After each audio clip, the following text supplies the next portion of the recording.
What's up, everybody? What's up? What's up? What's up? All right, you got the car man today. We're gonna be doing a talk today. Get my notes ready. Meanwhile, if you're on this channel, this is actually most of my videos are usually pretty much about information designed to try to help people out a little bit. And anything we talk about will usually be placed in our Amazon store, which is also in our descriptions, or any links we'll try to get onto. And so anything I'm talking about, I should have a link for it to get to if it comes up. God only knows what'll come up in a real talk live situation. So that's where we're at right now. So anyway, so today I had a real cool question. A guy out of Chicago says he's getting ready. He's thinking about doing a car leasing situation. Um, Car leasing in what they basically do. What's offered now, there's three different ways basically that this is done. We have car leasing, which is pretty interesting. That basically, if I understand it correctly, is you basically you just lease the guy under a real tight contract. Basically, he carries his own insurance. You, of course, own the car. I'm not sure what the liability is. That's why we should get back on here and see what we could find out about liability, which is another big deal on insurance. That's one of the main. That's one of the main objectives to leasing is the cost of insurance because of the liability hit. It's so much higher. Then we have car rental. You might have seen this. This is kind of like the new phase out here, and basically, it's lot finance, tote the note, that sort of thing, except with a twist. The dealer registers the vehicle in his name or the rental company, whoever it is, and they've registered their into their business name, and then for a usually a set amount. Most times, I'm sure it's weekly. Sometimes they do monthly, but basically they're putting out a lower end car, something you would find that would be normally dealer financed, except they're going to rent it. And usually how that works is at the end of a certain amount of time, they either liquidate the car or sell it to the guy for $1. So that's how that goes. Then the third way, this is all secondary buying. If you're trying to get into that market, and you're looking for a way to invest your money, this may be the ticket. So we got car leasing, car rental, and then tote the note. You write that down. That way I don't lose track of what's going on, guys. All right. So my big advantage, here's what I like about car leasing. Car leasing is just, I guess I like the contract of it where it's like a longer term deal with the person. That's kind of how I'm feeling. Like the guy's, he's planning on taking ownership of this thing for long term, but it gives you a set amount of flexibility and give. In other words, since you own the car, I can only imagine like if you put like a low jack we were talking about earlier, some type of deterrent system in it. They've got the ones now where you have to call and get a code to start the car. It's a immobilizer that's on it, which those are extremely effective. I've seen those work with ridiculous results. So I would consider one of those. In other words, so people call, and the only way you can give them a code is when they make the payment. It shuts the car down. There's a satellite beacon on it, so you know where it's at. To me, that is a big deal, and I like that. So I can see where car leasing, shut the car down, tell them to pay you or do it, and you go pick the car up, and they've got insurance on it. So if they trash it, you're covered. I really kind of like that. Um, hey, man. Hey, I'm having a session for you right here, bud. So I was talking about the car leasing issue. So there's what I basically, let me just refresh for you. I got car leasing, car rental, which is this is all in the tote the note market versus tote the note because there's three different versions of how to make this money. Um, Now I was telling them some of the upsides to car leasing is going to be recovery. To me, that's everything. Like if you can own that car, shut it down, whatever your contract says. If you're delayed by this amount of time, you have the right to shut it down. I'm sure you got to cover your ass when you're doing this. But if it gives you the ability to go pick the car up, I'm feeling you. Like I feel like that is a very solid option. Car leasing, you could other restrict things like where it's being driven, I'm sure, there's so many variances to car leasing that you have more control over your vehicle. especially on something you're sputting over a couple $1,000s in. So if you're getting a couple grand deep, I can see I can see where car leasing might work. I really do. Like I see that being a viable option. Car rental. Oh, and the other plus side is when you're car leasing, you got more of a long term picture of what's going on instead of a short term. So that guy's going to lease that car, and he's thinking, man, which is usually incentives I've seen in the past is basically when the lease is up, you get to buy the vehicle back for a set amount, like a really low number, like $10 or something, $1. And that's of course so you can get your return on investment plus plus plus, and at the end of it, with no hiccups, he gets his car for free. It's kind of like a beautiful little deal that you two can work out. And when it works out, it's really a good deal. I'd be interested to see how the maintenance goes. Like if something major happens, what's your liability? So I guess that would be one other factor when you own the car. So I guess if you do car rental or that, I guess either all three of them, you kind of take that liability because when you jump in and you're providing financing, no, and I've been doing this for years. What everybody says is the first thing they do is show up and point a finger at you, and they're like, "You sold me a bad car." And, it's got a low flat tire. You piece of, you know what? So, and then you either go, well, you know what? You either pay to fix that tire or park it. Okay, then you get known as just like a big, jerk off, and nobody likes you, which is what happens to car dealers naturally. Um. Oh yeah, salvage cars are cool. Yeah. So you're saying go with a little later model car, so you don't have the fixing is not an issue. I'm just throwing it out there if it was. So all right. So are you thinking about going with Uber or Lyft just out of curiosity? Waiting to hear that answer. Meanwhile, while I'm waiting on that, let's talk about car rentals for a second. Car rentals have got some real upsides to them. One of the upsides to car rentals is you're in complete control, like the law's on your side.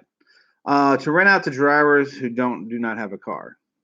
Okay, so you're not really stuck on either the lease or the. Well, I guess you are stuck on a lease because you're going to lease the car to them. You're going to kind of fill a niche. In other words, these guys are using that car to make money, if I'm getting this correctly, and then you're going to lease that car to them so they have the ability to. Now, how do you compete with Uber? Because Uber has a huge program. They'll basically put Satan in a new car, and then just suck his blood and take the money out of the ride share. I'd be interested to see how you come across that or how you can compete in that market. Now, I don't know what Lyft does. Maybe y'all can enlighten me if Lyft has a. All right, so to rent or lease out drivers who do not have cars to drive on the platform for ride sharing is generally about 250 to 300 a week dollars. That's pretty good. All right, so enlighten me, Windy City. How much are you going to spend it on these rides? Are you keeping around a 5 grand cap, 10 grand, 8 grand? What's your idea here? Because we know we're gonna be running the nuts out of them if we're renting them out for $300 a week. That means that car is going to be running, running, running, running. Hertz is in the rental companies. In the rental companies, I shine away from Uber and Lyft because people are riding their newer model into the ground. This way, a market is on the rise, at least in the other rentals out there. Yeah, I see that. I see where you're coming from on that. And you know what? Um, okay, an '08 or newer for Uber, an '04 or newer for Lyft in the Chicago platform. I'm pretty sure that's pretty standard. That seems like that'd be a standard number. So let's talk about that for a second. So if you were this guy, if I were you, let me tell you what I'd be buying. I'd be buying 100,000 mile cars for 2 grand. That's all I'd be buying. I wouldn't be wasting my time. That gives you something. You can buy something nice. Uh, '02 and '04 newer for Lyft. Yeah. So that's what I'm saying. I would get out there and buy me some '05s, '06s out there for less than a grand, 1,500, and just put them some bitches to work. Oop, didn't mean to say that word. But I would put them to work super fast. That's exactly what I would do. Um, yeah. So I feel okay. I kind of I see where you're going with this. This seems like a money making deal. Okay, so what it sounds like where you're at right now on this is you're going to need a supply chain for those kind of cars. Um, Yeah, that is a money making ordeal. So you just need a supply chain for the cars. It sounds like so you need somebody that can send you cars because I'm Chicago market done been there. That is a crap pile market. You got the Rust Belt. If it hadn't been rough, I mean, if y'all ever drove through Chicago, Jesus, be aware. Be aware. Chicago is that is not for the faint of heart. That's a beautiful city when you go downtown, but man, driving through those potholes. And by the way, y'all have the best hot dogs ever. People don't even know that. Like, I got a whole thing going on my fasting and health right now. Probably shouldn't be bringing up hot dogs, but Chicago is really ridiculous. Um, okay, I'm actually looking to get access to the dealer's auctions where I can make this thing go a little further with little money. All right, so let's talk about that for a second. That's probably not your best way to go. I'm assuming you're going to start out pretty light, less than 10 grand. It's usually a small business. We start with 4 or 5 cars. How many cars you gonna start with, my man? Just giving me an example here. See, this is live talk on. This guy's looking at starting his business, and this is great. This is a great format for us to get into today. Um, see, and now why I'm waiting on that. Okay, about $2,500. Get a couple cars and go from there. Okay, so screw the dealer auctions. You don't even want to do that. That's just a huge waste of time. And I'll tell you, I'll explain to you why. Because you're in the game to win it, right? So you've got to think smart. So the last thing you need to do is get up on auction thinking you're buying a car and get hosed. It's the worst thing you can do. Because under $2,000, you're on a red light. They're going to laugh at you. They're going to say, "Hey, man, thanks for coming by. Yeah, that car don't have a transmission, by the way, or we doctored it up, and there ain't nothing you can do about it. There's no guarantees nowhere." So right off the bat, that 2 grand market is too profitable for dealers. So the good ones are sitting on lots for sale. Always remember that in that market. Now, dealerships are, I mean, I'm sorry, auto auctions are a great place to buy a little bit later model cars that are just rapidly produced that you can just try to find for a good deal. But as far as a cheap car that's in good shape, it doesn't happen at auctions because every dealer knows that's the prime car. So the only thing they can do is make a turd look good. I'm sorry for the graphic language, but we are talking cars. They can make a turd look good in an attempt to get you to hook on it. So they'll take an $800 car, make it look like a $2,000 car, hook you at the block, get somebody to bid against you, and then you're sitting with an $800 turd that needs a transmission. Wrong answer. What you need to do is what I would do. I'm not going to tell you what you need to do, but what I would do I would start searching. I would start searching for those individuals selling cars. You know what I mean? That needs a little bit of minor this or minor that. That's your market to find this car because when you get there, man, you got to check that car out, dude. You got to know, like you got to check you got to do the ECM check. You've got to run that car down the highway. You got to check for leaks. Like all these things are you can't get away from them costing you money. So you might as well know if the shocks are bad. You need to know if you need a brake job. You need to know if she's leaking on the transmission. These are things you need to know. AC, heat, you got to go through the windows, you got to go through all the safety equipment. All of this stuff becomes a liability when you can't. What about insurance auctions? Will it be cheaper way to go? All right, so actually not for this market. I doubt it would be for this market. The easy way for what you're talking about in that market is private seller. That's how I would jump into that market. But let's talk about Copart and IAA for a second. Copart is an excellent resource to buy cars. But it's a game like anything else. So like this guy here, he wants to jump in here. He wants a car that he can put on the road to make him money. He ain't making any money, making it pretty and spending money on it. It just cost him out the wazoo. And and that's fine. So if I was in Copart, if I was looking at Copart as a source, I would look for freshwater damaged cars with low, because it doesn't matter. These cars are going to be branded anyway as taxis. So shit, it doesn't matter anyway as far as the branding on them. You just want something that makes money. So go with a freshwater damage that doesn't have any body damage or impact. And then usually the worst thing you're dealing with is like either an airbag module or something like that. But the cars are usually running. And I got a real good friend of mine. He's made an absolute killing on this his whole life. Um, Without being a dealer, how do you manage tagging the car while you are flipping it? He's not going to flip it. He's going to okay. So what he's actually going to have a company. We're talking about having a company. Hey, let's just call it ABC Company That ABC company is going to take possession of that car, and this is him. He's going to take possession of that car. He's going to title and tag that car to ABC company, and then Joe, the driver for Lyft, comes to AB company and says, "Hey, man, I need a car. I need it this week." And then Windy City says, "Look, no problem, man. It's $250, $300 a week. Boom. The guy's on the road for a month. Our guy's made his money back. The longer he stays there, he's just stacking cash in the bank." So to answer your question, he would tag it in his company's name because he is in the business of flipping it. I hope that cleared that up. Um, that's pretty interesting. Yeah. So I like where you're going with this. So back to Copart. Copart is a money making deal, but it's like anything. It's got a hook to it. So of course, you can buy from Copart. You don't even got to be a dealer. There's like a they're going to charge you a little fee, and if you want certain access, you got to add a little more, and you can check your state to see how much access you got. I'm assuming that Illinois has plenty of access, or you would have brought it up.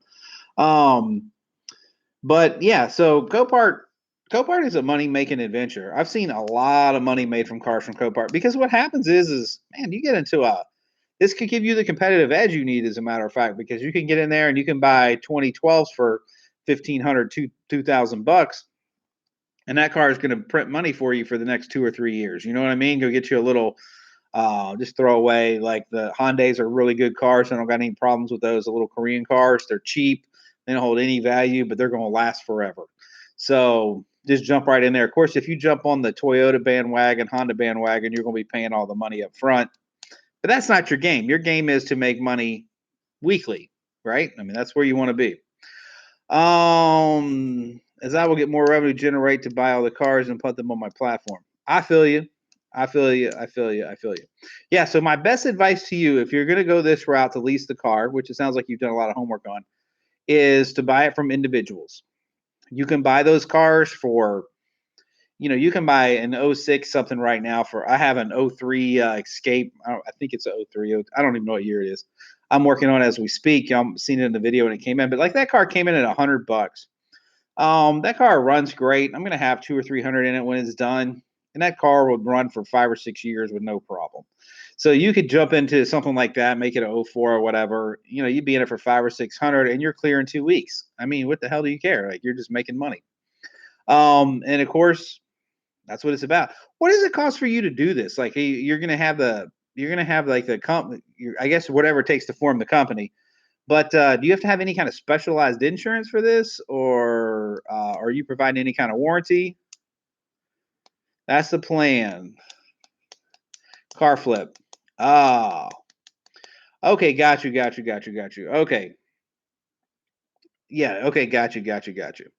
All right, so yeah, I'm down with your plan. I think it works. If you need any help getting some cars or whatever, just let me know. We've always got tons of them laying around. But for exactly what you need, dude, I'm going to tell you what here's if I were you and I was wanting to get started tomorrow, Craigslist is a great resource, and so is Facebook. Um, okay, I'm working on that now. Just actually been an amateur flipper, just thinking of other ways to generate revenue, thinking outside of the box, share my ideas with you, and put something. Okay, gotcha. You know what, man? That's actually really smart, and that's a fresh new way to look at stuff. Um, typically in the car business, the way it's been going so far, we were pretty much either wholesale them, dealer to dealer, or you try to retail them back on these car lots, or hopefully you can dump them at an auction. That's kind of the only options you really got. But I really like the idea of just bypassing all that because this guy right here is serious. The one that's driving your car. If you gave him a car to drive, this guy's going to pay you because he's making money. He wants to keep that money flow. And people don't value money like when it comes to situations like that. They just look at it as a fixed cost, so they don't really negotiate too much, which is pretty smart. I think you actually tapped into a really niche market right there. I like what you did there. I didn't even know that market actually existed on that level. I don't know how. I mean, you might want to do some research to some other guys that are doing it. But if you guys out there are watching this guy's smart, man. That's how you can make some serious money with low revenue investment, as long as you can find the drivers. I mean, I guess that's the whole I mean, I don't know what Lyft, let's pretend that Lyft gave you a car, or the other one, Uber gives you a car. Like, what do they charge you to drive their cars? If they buy them, do they charge you like a ridiculous amount? Or because it kind of looks like taxi cab. Like this is what I remember from taxi cabs. If you bought a taxi, then you had to pay for the car, and then you got to keep the tips, kind of thing. Sounds like that might be what's going on here a little bit. Um, okay, I am a rideshare driver, and well, my car went down. Okay, they charge about $203 a week, but you're an employee because you have to drive a certain amount of hours a day. Okay, all right. You know what, man? That's really smart, dude. It's really smart. I might even consider it like this. I mean, if you really want to get on the edge, and this is just me being cutthroat because I am a car guy. If I were going to get on the edge, man, I'd figure out a way to bring my cost in under 200. I'd be like, "Hey guys, everybody come sit and talk to the car man over here. Let's just sit, let's play this game out here. We're gonna get you into cars. You got to be due diligent. You get your cars at 5 or 600. Say, hey, listen, man, it takes you $500. Takes a $500 deposit. I'm gonna run you out for and say you'll spread out the deposit over a month so they can pay you back. You put $500 into the deposit, and then run them at 150, 175 a week, and just kill them. You can just kill them. Just kill them. I mean, you're looking at $600 a month for a $600 car, dude. I mean, that's ridiculous. I mean, let's talk about it. What is 500 times 12 is $6 grand a year, dude. Come on, that's 7,200 if you put them $600 a month. That's $7,200 a year on less than $1,000 car. That is brilliant. You can't even do that and tote the note. I've never been a drug dealer, but it seems like that kind of money, to be honest. I am an avid stock trader, and sometimes I've made money at that level, but other times not so much. This looks like more of a sure fit because if something happens to the car, you can always. Okay, my idea is to have 10 of them a month. Dude, that's ridiculous. I like that. All right, all right. So what is 10? Let's do the math real quick. So you're at 300, right? And then 10, what is that? 3,000. Um, yeah. So yeah. Dang, dude. I'm telling you, man. I like how you're going with this. I like how you're doing with this. Um, yeah, yeah, $3,000. That's ridiculous, but that's a week. So that's a $10,000 a month. You would be clearing. You would clear your cars every 60 days. That's really genius, dude. All right. So I like your business, man. I like it. I like it. I like it. Hey, what part of Chicago are you in anyway? I went to that. God dang it! I'll think about it in a second. I've been there twice. One time was I could see the Sears Tower from where I was at. It was at a Chevy dealership. I think it was called a Ward Chevrolet. And then another time, a used car dealer up there, Tinsley Park. Maybe is there a Tinsley Park? Am I thinking right? Um, okay, all over Chicago, man. The rideshare guy, man, downtown, there's some West Side South, all over, man. I got you. I got you. I got you. I got you. All right, cool. All right, yeah. So I think we got us a plan. I think so. Sounds like you're gonna. Or so you're gonna try to go out and just find some cheap cars. Try to resource some cars out really cheap and just kind of get it real nice and road ready, and then just try one, see what happens. I mean, hell, what's the worst case scenario? You're successful. I mean, shit. Let's pretend it doesn't go right. You just turn around and sell the car. You still make 2 grand on it. I mean, who cares? You ain't lost nothing. By the way, if you are going to do this and okay, okay, no problem, no problem. 02 and 04. So I'm on every okay, so look, check this out. I'm on every day now at 5 o'clock. So this is a great format for us to keep in touch. Yeah, what little money. I got you. Listen, man, I could go out tomorrow. This is the guys on the street. People get all caught up in cars and how much they cost and how much the business costs. But here's a fact. Here's an absolute fact. If you gave me $500 tomorrow and dropped me in a strange city, I ain't saying I would follow all the laws exactly per se, but I would take that $500 and I guarantee you within 7 days, I'd be sitting on 5 or 8 grand because I would be out buying cheap cars and flipping them, doing what I had to do to make the money. Now, you can get away with that for a little bit, but then eventually you have to get like a dealer's license or whatever. But um You can hustle. You can get that side hustle on, brother. And I'd say if you got a grand, you're in business because you can buy you a $300 or $400 car.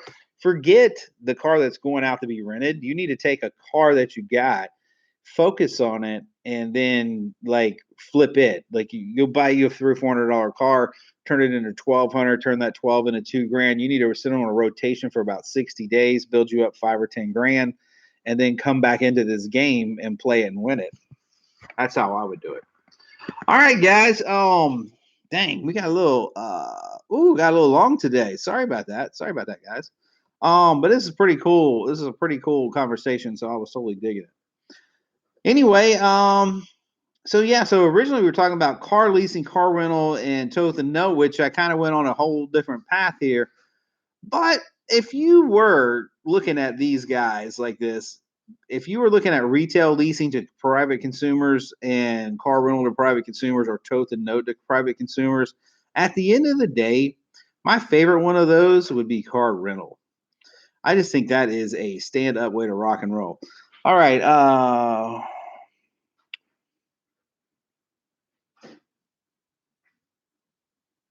Oh, okay, got you. Okay, yeah, no problem. Listen, man, you can survive the car business without any access to the auction. Don't believe that horse crap. I don't even go to the auction unless like somebody sticks a gun to my head. Sometimes I got to make an appearance for this or that, but as far as sitting there standing in line, I don't even waste my time. I don't even waste my time selling my cars there because I'll tell you why. Because it pisses me off. I'll just be honest with you. He goes, yeah, I'm gonna go send my first. I'm gonna go buy the car. I'm gonna go spend all the money to make sure she's ready to go. Then after I make sure she's ready to go, I'm gonna make sure she's pretty. Then after I make sure she's pretty, then I'm gonna send her to an auction. I'm gonna put all that effort, time, and stuff into it, right? Then I send it through the auction, and some jerk off's gonna sit there and let's say it's a $5,000 car. Through a course, they don't care how much work you put in it. They're gonna offer you half of that.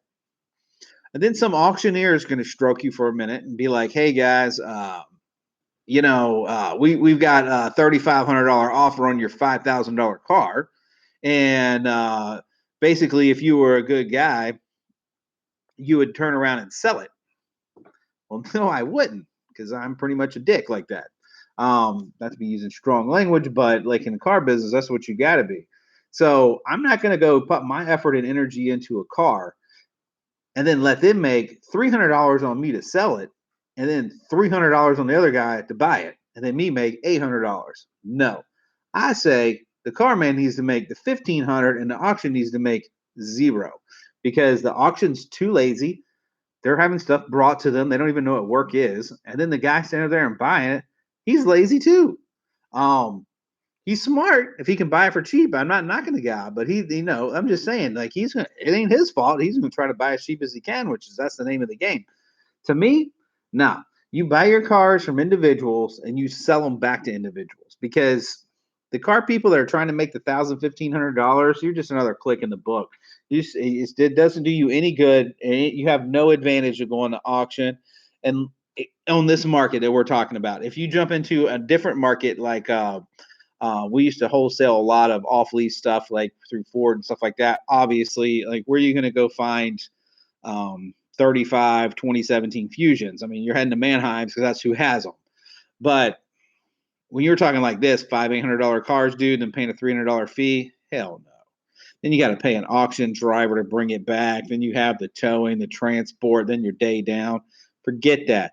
Take that time, search the Craigslist, search Facebook, find that one person you can get in touch with that you can get a history on that car. You can spend some time with them and their car and really get a good feel for what's going on. Okay, I got you, Doug. Now, I'm not sure that I think when this feed goes down, I'm going to lose this. So when you get on our regular channel, just send me the whatever it is on there. But I'm going to talk about this stuff every day.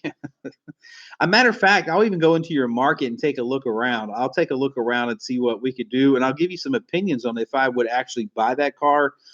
I'm sorry, if I would go look to buy it. I don't know if I'd actually buy it or not, but you know what I mean? Like if it passes my mustard of what I'm looking for.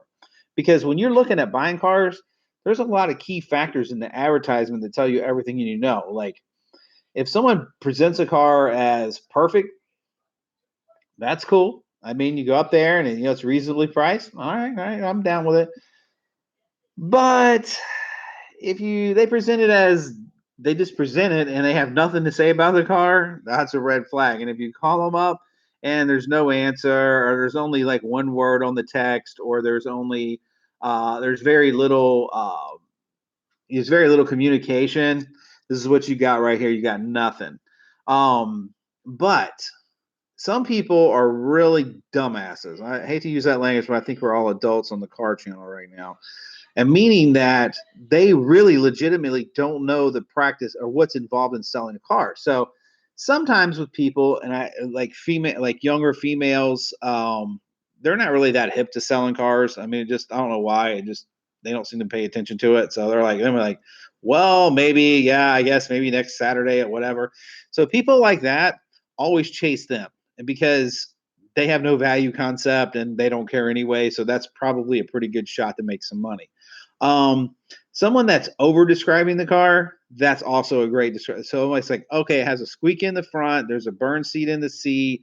Every time you turn the knob on the AC, sometimes it sticks over one way, the knob, like the guy that over describes, that's who you want the car from. Like these people are genuinely honest and they're really just trying to sell a car and get rid of it. And that'll give you some room to negotiate to get yourself a really good deal. Um, that's a whole this is a whole this is the thing about my channel. Like when we go live, you don't really know where these conversations are going to go. Which I apologize, guys, because I know that you get on here with the title, that's what we're supposed to be on. But anyway, yeah, so I will definitely coach you and school you on that, my man. It's simple enough, and once you do a few of them, it won't be nothing to it. I literally don't even search for cars anymore. People like just call me. They just call me. They're like, hey, will you come get this? Yeah, okay, whatever. You want to shoot some videos on it? Sure. And that's usually like this year. I don't even think I've actually looked to buy a car. It's been that many of them people brought me.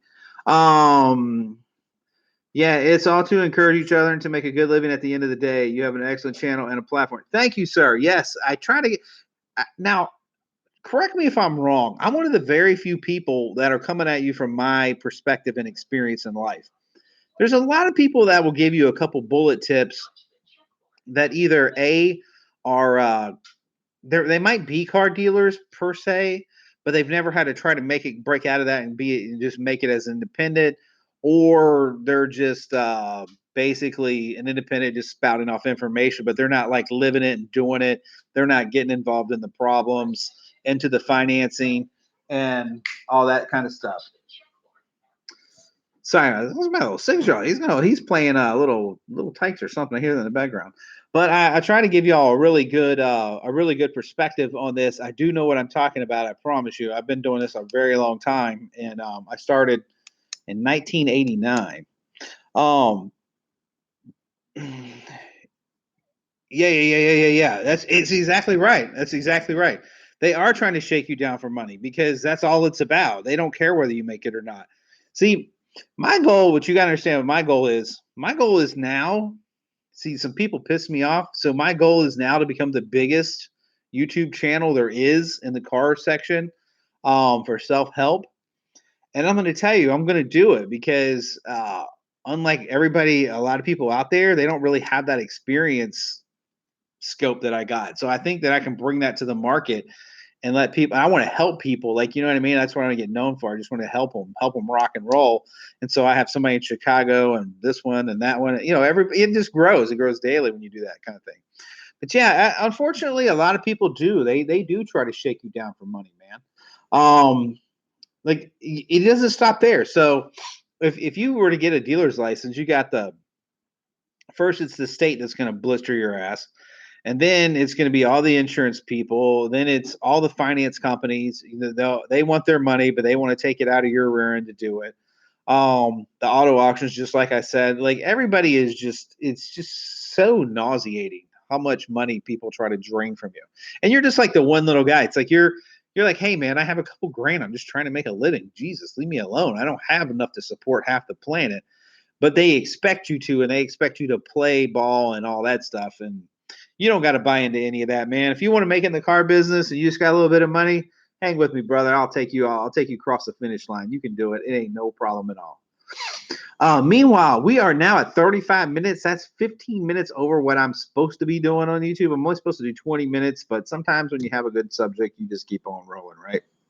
All right. Anybody got any questions? And anybody got any questions in closing? Let's see. He was charging me $150 to $200 plus. Plus, I have to pay $175 for the title transfer. That's what I'm saying, dude. So you jump into this car, you're $375 out right off the bat, man. You know it ain't like you're Rockefeller here. So you're buying a $600 car and you're jumping down $300. Screw that. Um, no, I mean you can probably in Chicago sell a few of them on your own anyway. So I would max out mine, max out my mom's, max out my cousins, and whatever you're allowed to do. And that's how I would do that until you got enough money to be stability and do your own. Because these people are just ripping you off, man. I mean, legit. I mean, what does it cost really to buy a car? I mean, to use their license or whatever. I don't know. I mean, I used to charge people to use mine too, and that's kind of the standard fee. I mean, the guy wasn't raping you or anything, but matter of fact, one of my buddies pays $300 to buy through Copart. But that was his deal. He set it up on his own, whatever. But still, at the same day, I mean, you're losing money every time you talk. You're losing money. Lose, lose, lose. You take $300, and let's just say you only buy one car a month. 3 12. That's $4,000 a year almost that you're losing just to have someone help you. And you do that over 5 years. 4 times 5 is what? 20.